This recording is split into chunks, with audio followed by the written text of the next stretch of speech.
Chapter 63 Junooniyat. चलिए अपनी कहानी जारी रखते हैं। वो लड़का सारी जगह अच्छे तरीके से देखने के बाद स्टोर रूम में जाता है जहां बहुत सी फाइल्स थी। ये सभी फाइल्स पुराने स्टूडेंट्स के रिकॉर्ड से भरी पड़ी थी, सब ये कॉलेज कोड चुके शायद कुछ दुनिया भी। वो लड़का उन सभी फाइलों को चेक करते हुए आगे बढ़ रहा होता है कि तभी उसकी नज़र एक फाइल पर जाकर रुकती है जिसके ऊपर बैच नंबर 82 लिखा हुआ था। वो लड़का जल्दी से आसपास की फाइल गिराता है और उस बैच की फाइल को उठाकर देखने लगता है।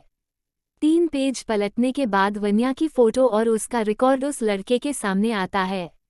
वो वन्या की फोटो को उस पेज से उखाड़कर 2 टक उसे देखता है, फिर अपनी पॉकेट में डाल लेता है। फिर वो फाइल बंद करने ही वाला होता है कि उसकी नज़र एक नाम पर रुकती है जहां वन्या के पति के नाम के आगे मिस्टर समक्ष सचदेवा लिखा था। ये देखकर उस लड़के की आंखें गुस्से से लाल हो जाती है। वो अपनी पॉकेट से लाइटर निकाल उस पेज में आग लगा देता है, फिर मन में कहता है अब मेरी वाइल्ड कैट का नया रिकॉर्ड बनेगा जिसमें उसके पति का नाम मिस्टर सिद्धार्थ मल्होत्रा लिखा जाएगा। ये बोल वो उस यूनिवर्सिटी से निकलकर वापस होटल आता है और अपने रूम के बगल वाले रूम को नॉक करके अंदर चल जाता है। वहाँ एक औरत अपने आप को सर से पैर तक कवर करके बैठी थी। उसकी आंखें भी नहीं दिख रही थी, उसने उन आंखों पर भी गॉगल्स लगा रखे थे। तभी सिद्धार्थ आकर कहता है, मुझे और कितना इंतजार करना होगा, मुझसे अब और नहीं हो रहा है। वो औरत मुस्कुराते हुए, लगता है कुछ ज्यादा ही प्यार करते हो अपनी वाइल्ड कैट से। सिद्धार्थ गुस्से में, वाइल्ड कैट वो सिर्फ मेरे लिए है, दुनिया के लिए वो वन्या है जिसमें तुम भी शामिल हो। वो औरत, उफ सॉरी, वैसे आवाज नीची रख कर बात करो, भूलो मत तुम्हें बचाने वाली मैं हूँ, वरना तुम्हारे उस भाई जैसे दोस्त, क्या नाम है उसका, हाँ समक्ष सचदेवा ने मार दिया था तुम्हें। सिद्धार्थ की नसें फूलने लगती है। गुस्से में वो सर्द आवाज में कहता है, नाम मत लो उस शैतान का, उसने दोस्त दोस्त कहकर पीठ में छुरा घोंपा है, अब मैं भी यही करूँगा। उसने मेरी वाइल्ड कैट को मुझसे छीन लिया, मैं उसकी सांसें छीन लूँगा। वो औरत डेविल स्माइल करते हुए कहती है, बस 2 दिन इंतजार करो, फिर तुम अपनी वाई, मेरा मतलब है वन्या से मिल सकते हो और अपनी फैमिली से भी। सिद्धार्थ ये सुन बाहर जाने लगता है कि फिर वैसे ही बिना पलटे कहता है, मुझे डबल क्रॉस करने की सोचना भी मत, मैं अपनी वाइल्ड कैट से मिलने ठीक 2 दिन बाद पहुंच जाऊंगा। वो औरत, राजा इतनी मोहब्बत मत करो, इतनी मोहब्बत अक्सर जहर बन जाती है और फिर यही जहर किसी एक की जान भी ले लेता है। सिद्धार्थ वन्या की फोटो पॉकेट से निकालकर देखते हुए कहता है, मोहब्बत तो कब की हो चुकी थी, अब तो वन्या मेरा जुनून बन गई है और ये जुनूनियत हर उस शख्स की जान ले लेगी जो मेरे और वन्या के बीच आएगा, शायद तुम्हारी भी। ये कहकर सिद्धार्थ हंसते हुए चल जाता है। वो औरत सिद्धार्थ को जाते हुए देखकर कहती है, ये तो सनकी बन गया है, मुझ इससे बचकर रहना होगा, पर चलो अच्छा ही है मेरे लिए। फिर वो वन्या और समक्ष को चेतावनी देते हुए कहती हैं, तैयार रहो मिस्टर एंड मिसेज सचदेवा इस सनकी को झेलना के लिए जो जहर बनकर तुम दोनों की जिंदगी खत्म कर देगा और फिर अपनी। ये बोल वो जोर जोर से हंसने लग जाती है। वही सुमित्रा जी की गुस्से वाली आवाज सुन सब उन्हें देखने लग जाते हैं। वन्या, माँ आप ऐसा क्यों कह रही है, ये घर मेरा था, मेरा है और हमेशा रहेगा। सुमित्रा जी, नहीं वन्या, ये घर तेरा नहीं है, घर तो उससे कहते हैं जहाँ सब लोग साथ में रहते हैं, साथ में ना सही दिल से जुड़े रहते हैं, एक दूसरे की तकलीफों को समझते हैं और घर की परेशानियों को सुलझाते हैं, लेकिन तूने इनमें से कुछ भी नहीं किया। आज 2 हफ्ते से भी ज्यादा हो गया है मेरे देव को घर न लौटे हुए और तूने एक बार भी इस बारे में जानने की कोशिश ना की हम जिंदा भी है या मर गया। वन्या चिल्लाकर, माँ ये आप क्या कह रही है, माना मुझसे गलती हुई है कि मैंने आप सबसे आपका हाल नहीं पूछा, लेकिन आप लोगों ने मुझे क्यों नहीं बताया, क्या इतना मुझे पराया कर दिया है कि अब मैं आप लोगों की कुछ नहीं लगती। सुमित्रा जी, हाँ नहीं लगती, जिस घर से तेरा कोई वास्ता नहीं तू उस घर की कुछ नहीं। सुमित्रा जी अपनी लाइन पूरी करती कि नरेंद्र जी कहते हैं, बस करो सुमित्रा, बच्ची और दामाद जी इतने दिन बाद घर आए हैं, उनका हाल चाल पूछने के बजाय तुम उन्हें सुनाए जा रही हो। सुमित्रा जी तो कह दीजिए अपनी बच्ची को इस घर में तभी प्रवेश करे जब मेरा बेटा इसके साथ हो, जब ये मेरे बेटे को ले आएगी, क्योंकि मेरा बेटा इसी की वजह से गया है। वन्या की आंखों में आंसू आ जाते हैं ये बातें सुनकर। नरेंद्र जी गुस्से में कहते हैं, होश में आओ सुमित्रा, क्या बोले जा रही हो? ये हमारी वन्या है जिसने ना जाने कितनी बार इस घर को संभाला है और आज भी संभालेगी। सुमित्रा जी तो कह दीजिए न इसे जाए यहाँ से लाए, मेरे बेटों को ढूंढ कर। सबसे ज्यादा दर्द तो मुझे हो रहा है क्योंकि मैं उसकी माँ हूँ, ये उसकी कुछ। बोलते हुए सुमित्रा जी रुक जाती है। समक्ष जो इतनी देर से सब सुन रहा था उसे अपने मन में कहा, मुझे अभी किटन को यहाँ लेकर जाना होगा, इससे पहले मिसेज कपूर गुस्से में आकर किटन को सारा सच बता दे। वो सच किटन को कमजोर कर देगा जो मैं कभी नहीं होने देना चाहता। ये सोचकर समक्ष वन्या का हाथ पकड़ता है और उसे बाहर लेकर जाने लगता है कि एक शख्स दरवाजे पर आकर रुकता है और उसे देख सब हैरान हो जाते हैं। वो देव था नहीं, असल में वो इंसान था जिसने देव का नकाब ओढ़े हुए था, जिसने देव को किडनैप किया था और खुद उसकी जगह देव बनकर इस घर में आ गया था। देव को देखकर सबके चेहरे खिल जाते हैं सिवाय वन्या और समक्ष के। वन्या उसे गहरी नजरों से देख रही थी, वही समक्ष चेहरे पर कोई एक्सप्रेशन नहीं था। सुमित्रा जी भागकर जाती है और नकली देव को गले से लगा लेती है, उनके लिए यही उनका बेटा था। सुमित्रा जी उसके गले लगे हुए कहती है, कहा था तू इतने वक्त से, तू ठीक तो है ना? तुझे कुछ हुआ तो नहीं ना? देव, नहीं माँ मैं ठीक हूँ, देखो आपका बेटा एकदम फिट एंड फाइन है। फिर वो आदर्श बेटे की नरेंद्र जी की पैर छूता है और वन्या को गले लगा लेता है। वन्या अभी भी कुछ रिएक्शन नहीं देती। समक्ष जल्दी से आगे बढ़ वन्या को देव से अलग करके कहता है, वन्या तुम थक गई होगी, चलो रेस्ट कर लो, देव अब यही है, बाद में मिल लेना। वही नरेंद्र भी वन्या को कमरे में भेज देते हैं और सुमित्रा जी देव को अपने कमरे में ले जाती है। वन्या जाते हुए अनिका को देखकर आंखों से कुछ इशारा करती है तो अनिका भी अपनी गर्दन हिला करके घर से बाहर चली जाती है। वही हॉस्पिटल में तापस अब जाकर शांत हुआ था। 18 साल का दर्द जो उसने अपने अंदर संभाल कर रखा था वो सब आज आंसुओं में बह गया। तभी सोनी मुंह बनाते हुए कहती है, अरे बस भी करो ये मिलाप, और आप अपने इस मिलाप की वजह से पिछले आधे घंटे से मुझे इग्नोर कर रहे हो, भूलो मत इस मिलाप की वजह मैं हूँ। सुनीता जी अपना हाथ फैलाते हुए, आजा इधर ड्रामेबाज कहीं की। सोनी उनके गले लगती है, फिर कहती है, तापस भाई अगर आपने मुझे अभी तक अपनी बहन एक्सेप्ट नहीं किया है तो जल्दी से कर लो, क्योंकि जितनी जल्दी स्वीकार करो उतना ही अच्छा होगा आपके लिए, वरना मैं आपको इरिटेट करने का एक भी मौका नहीं छोड़ने वाली। तापस तुम्हें तो मैंने उसी वक्त अपनी बहन मान लिया था जब तुम्हें पहली बार माँ। तापस बोलते बोलते रुक जाता है। सुनीता जी ये देख कहती है, बोलो ना बेटे ये शब्द, मैं तरस गई हूँ ये शब्द तुम्हारे मुंह से सुनने के लिए। तापस गहरी सांस लेता है और आंखें बंद करके कहता है, माँ माँ। सुनीता जी का दिल खुशी से भर जाता है, ये सुनकर उन्हें लगता है आज उन्होंने सब कुछ पा लिया, अब उन्हें रब से कोई शिकायत नहीं। सुनीता जी मुस्कुराकर, आज मेरी भगवान से सारी शिकायतें खत्म हो गई, अब वो मेरे प्राण भी ले ले तो भी मुझे कोई। सुनीता जी अपनी लाइन पूरी करती हैं, सोनी और तापस उनके मुंह पर हाथ रख उन्हें चुप करवा लेते हैं। सुनीता जी फिर एक बार स्माइल करती है और दोनों को अपने गले से लगा लेती है। तभी उनकी नज़र कृति पर जाती है जो आंसू भरी आंखों से और लबों पर मुस्कान सजाए उनका फैमिली रियूनियन देख रही थी, और वो तापस से पूछती है, ये लड़की कौन है? ये सुनकर कृति की मुस्कान गायब हो जाती है। वही रात की वक्त सुमित्रा जी देव का सर अपनी गोद में रख उसका सर सहला रही थी और तेल मालिश कर रही। वो कहती है, देव तूने बालों का कुछ करवा है क्या? तेरे बाल रूखे क्यों लग रहे हैं? देव बेख्याली से, हाँ वो हेयर स्प्रे लगाया था। सुमित्रा जी हैरान होकर कहती हैं, लेकिन तू तो वो कभी इस्तेमाल नहीं करता। ये सुन देव की आंखें बड़ी हो जाती है। वही वन्या अपने रूम को लॉक कर समक्ष को देखती है जो फोन पर बात कर रहा था, उसका चेहरा खिड़की की तरफ था। वन्या पीछे से जाकर समक्ष को गले लगाकर कहती है, क्या आज की रात मुझे सुकून मिल सकता है? मैं थोड़े समय के लिए सब कुछ भूलना चाहती हूँ। ये कहते वक्त उसका चेहरा समक्ष की पीठ से लगा हुआ था और उसके हाथ समक्ष की कमर पर कसे हुए थे। समक्ष ये सुन फोन को कान से हटाकर स्विच ऑफ करके घूमता है और वन्या को देखते हुए अपनी शर्ट के बटन खोलने लगता है और वन्या का दुपट्टा भी उसका गले से खींचकर दूर फेंक देता है। आगे जानने के लिए बने रहिए मेरे साथ सिर्फ। चैप्टर 64, तुम्हारे दिल सिर्फ मेरी पुकार सुनेगा। चलिए अपनी कहानी जारी रखते हैं। न्यूयॉर्क में कमल बलदेव जी के पास आकर सर झुकाकर खड़ा हो जाता है क्योंकि बलदेव जी इस वक्त खाना खा रहे थे। बलदेव जी करीब 10 मिनट बाद डाइनिंग टेबल से उठकर सोफे पर बैठकर कहते हैं, कहो कमल, क्या बताना चाहते हो?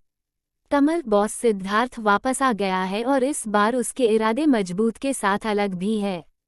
बलदेव जी ये सुन हल्की मुस्कान के साथ रहते हैं, उसका आना हमेशा से तय था, बस वो थोड़ा लेट हो गया। खैर, मैं जो चाहता था अगर उसके बाद आता तो बात और कहानी दोनों ही अलग होती। चलो कोई नहीं, ये किस्सा भी कभी ना कभी खत्म होगा। वैसे पता करो कमल, सिद्धार्थ इतने वक्त तक कहा था और उससे बचाया किसने? ये सुन कमल वहां से सर झुका कर चला जाता है। वही हॉस्पिटल में सुनीता जी के कृति के बारे में पूछने से सब खामोश हो जाते हैं और कृति की भी स्माइल गायब हो जाती है। कृति उनको तीनों देखकर अपनी फैमिली को याद कर रही थी, काश उसके पास भी ये सब होता। लेकिन सुनीता जी के पूछने पर वो परेशान हो जाती है, कहीं सच जाने के बाद सुनीता जी ने उसे नहीं अपनाया, उसे तापस के लिए स्वीकार नहीं किया तो वो क्या करेगी, कहा जाएगी। नहीं, वो उन अंधेरों में फिर से नहीं लौटना चाहती। नहीं, कभी नहीं। निमित कृति को ऐसे ख्यालों में गुम देखकर उसकी परेशानी समझकर कहता है, फाइनली भाभी, अब आपको इंट्रोड्यूस करवाने का नंबर आया है। कृति भाभी भाभी पर जरा जोर देकर ये बात बोलता है निमित। सुनीता जी निमित की बात दोहराती है, कृति भाभी। निमित जी, आंटी जी आपने सही सुना, कृति भाभी ये आपकी होने वाली बहू है। ये सुनकर सुनीता जी और सोनी हैरानी से कृति को देखने लग जाती है। कृति ये देख उठकर सुनीता जी के पैर छूने ही लगती है कि उससे अपने हाथ में दर्द होने लगता है और वो कराह पड़ती है। तापस ये देख जल्दी से उसके पास जाकर ठीक से उससे बैठने में मदद करता है। वही सुनीता जी ये कर निमित से पूछती है, कृति को क्या हुआ है, ये ऐसे अस्पताल में क्यों है? निमित ये सुन उन्हें सारी सच्चाई बताता है। पूरा सच सुनने के बाद सुनीता जी अपने आंसू पोंछ कृति के पास जाकर उसका माथा चूम कर कहती है, आज मैं बहुत खुश हूँ, इतनी खुश हूँ कि मैं शब्दों में बयान नहीं कर सकती। आज मुझे भगवान ने बेटे के साथ साथ बहू के रूप में एक और बेटी भी दे दी। ये सुन कृति सुनीता जी के सीने से लग जाती है और उसकी आंखों से आंसू बहने लग जाते हैं। फिर सुनीता जी उसके भी आंसू पोंछकर कहती है, जल्दी से ठीक हो जाओ, फिर मैं तुम दोनों की शादी धूमधाम से करूंगी। ये सुन तापस मुस्कुराने लग जाता है और कृति शर्माने। वही सोनी एक्साइटमेंट में कृति के गले लग जाती है और कहती हैं, परिवार में स्वागत है मेरी प्यारी भाभी। वही सुमित्रा जी घर पर नकली देव खुद ही अपने पैरों पर कुल्हड़ी मार लेता है। फिर झूठ बोलते हुए कहता है, मॉम वो दोस्त है, दोस्त ने लगा लिया था, फैशन है ना बस इसलिए, वरना आपको पता है मुझे ये पसंद नहीं। सुमित्रा जी ये सुनकर कहती है, अच्छा ठीक है, तेरे फैशन और दोस्त को मैं कुछ नहीं कहती, चल अब तू सो जा, पता नहीं इतने दिन तक ठीक से सोया भी होगा या नहीं।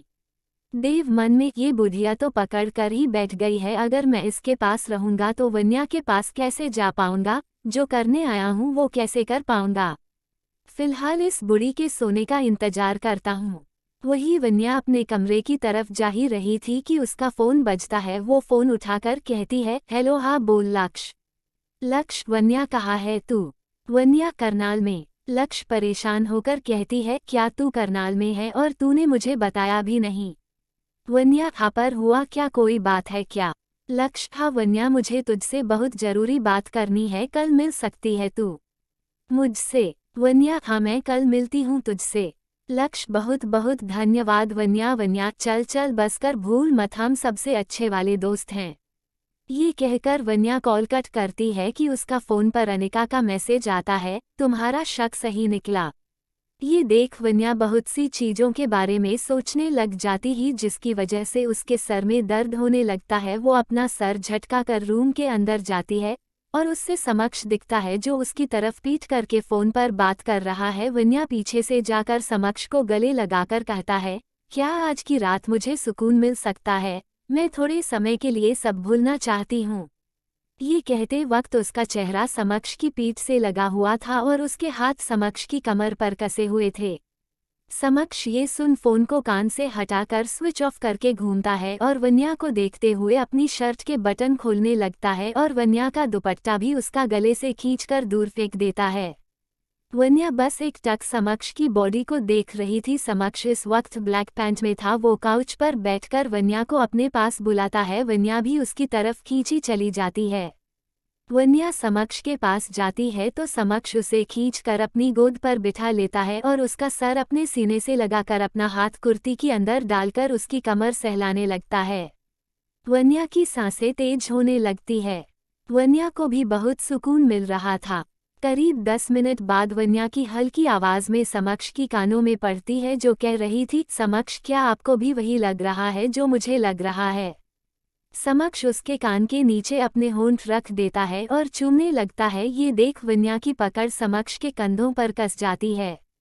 समक्ष लगभग 15 मिनट बाद जवाब देता है, तुम्हें कुछ गलत नहीं लग रहा किटन? वन्या ये सुन सर उठाकर समक्ष की आंखों में देखती है, फिर कहती है, तो अब मैं क्या करूं समक्ष? वो देव भाई नहीं है, वो बहरूपिया है कोई जो इस घर में किसी मकसद से आया है। वो बस एक मौके की तलाश में है। समक्ष वन्या के चिन को चूमते हुए, तो दे दो ना उसे मौका किटन। वन्या ये सुन पहले हैरान हो जाती है, फिर जैसे ही उससे समक्ष की बात समझ आती है वो समक्ष को देखती है जो उसे देखकर आंख मार देता है। समक्ष जैसा मैं कहता हूँ वैसा करती हो, उसे मौका मिल जाएगा और तुम्हें तुम्हारा भाई। ये सुन वापस से वन्या अपना सर समक्ष के कंधे पर रख लेती है। समक्ष वापस से उसके गले पर चूमने लग जाता है। समक्ष वन्या की कुर्ती को एक साइड के कंधे से सरका देता है और कंधे पर किस के साथ बाइट भी करने लग जाता है। वन्या की आंखें बंद हो जाती है और गहरी सांसें लेते हुए समक्ष के कंधों को पकड़ लेती है। समक्ष किस करते हुए उसके कान में कहता है, क्या बात है किटन, तुम्हारे चेहरे पर अभी भी परेशानी की लकीरें हैं, ऐसी कौन सी बात तुम्हें परेशान कर रही है? वन्या ये सुन अपनी आंखें खोलकर कहती है, पता नहीं समक्ष, लेकिन दिल में एक अलग से बेचैनी है, वैसे जैसे किसी अपने को पाने की होती है। ऐसा लग रहा है कोई है जिससे इस दिल ने पहचान लिया है, लेकिन वो नजरों के सामने नहीं आ रहा है। कोई है जो इस दिल को बार बार पुकार रहा है, लेकिन ये जाने को तैयार नहीं है। ये बोल वन्या समक्ष को देखती है जिसकी आंखें हल्की लाल थी और उसकी मुट्ठी कसी हुई थी, जैसे वो अपने आप को कंट्रोल कर रहा हो। वन्या अभी तक अपनी धुन में ही बोले जा रही थी, लेकिन अब उसे एहसास होता है कि उसने क्या कह दिया है। समक्ष वन्या के सर को पीछे से पकड़कर अपने चेहरे के करीब करके कहता है, किटन, तुम्हें मेरे अलावा किसी और के बारे में सोचने का कोई हक नहीं है और तुम्हारा दिल सिर्फ और सिर्फ मेरी पुकार सुनेगा और किसी की नहीं। ये बोल समक्ष वन्या को छोड़ उसे अपनी गोद से हटाकर जाने लगता है कि वन्या झट अपने हाथ समक्ष की गर्दन पर लपेटकर उसके गले पर अपने होंठ रख देती है। ये देख समक्ष शांत सा होकर एक जगह बैठ जाता है। धीरे धीरे उसके हाथ भी वन्या के कमर पर कसने लग जाते हैं। वो वन्या बड़ी शिद्दत से समक्ष के गले और उसके कंधे को चूम रही थी। समक्ष से जब और कंट्रोल नहीं होता तो वो उससे वैसे ही उठाकर बेड पर ले जाता है और उससे अपने प्यार की दुनिया में गुम कर देता है। वही चंडीगढ़ में सिद्धार्थ अपने घर के बाहर खड़े होकर एक टक उसे देख जा रहा था। वो अपने मन में कहता है, बड़ी हसरत थी वन्या की तुम्हें इस घर में अपनी दुल्हन बनाकर लाओ, तुम्हारे साथ अपनी एक छोटी सी दुनिया बसाऊं। फिर गुस्से में सिद्धार्थ कहता है, लेकिन सब खत्म हो गया, सब खत्म कर दिया उस समक्ष सचदेवा ने बीच में आकर। मैं उस नहीं छोड़ूंगा, किसी कीमत पर नहीं छोड़ूंगा। वही अंदर रुद्र मंदिर की सारी सीसीटीवी फुटेज चेक कर रहा था। जब से दर्शनी जी ने उसे सिद्धार्थ की जिंदा होने की बात बताई थी, तब से वो चैन ना तो खा पा रहा था ना सो पा रहा था। उसके दिमाग में बस सिद्धार्थ के साथ बिताए सारे पल घूम रहे थे। तभी उसे फुटेज में सिद्धार्थ दिखता है जिसे दर्शनी जी ने पकड़ा हुआ था। ये देख वो लैपटॉप बंद कर बालकनी में जाता और सामने सिद्धार्थ को देखकर फिर से शॉक हो जाता है। तभी सिद्धार्थ की नज़र भी उस पर पड़ती है। आगे जानने के लिए बने रहिए मेरे साथ सिर्फ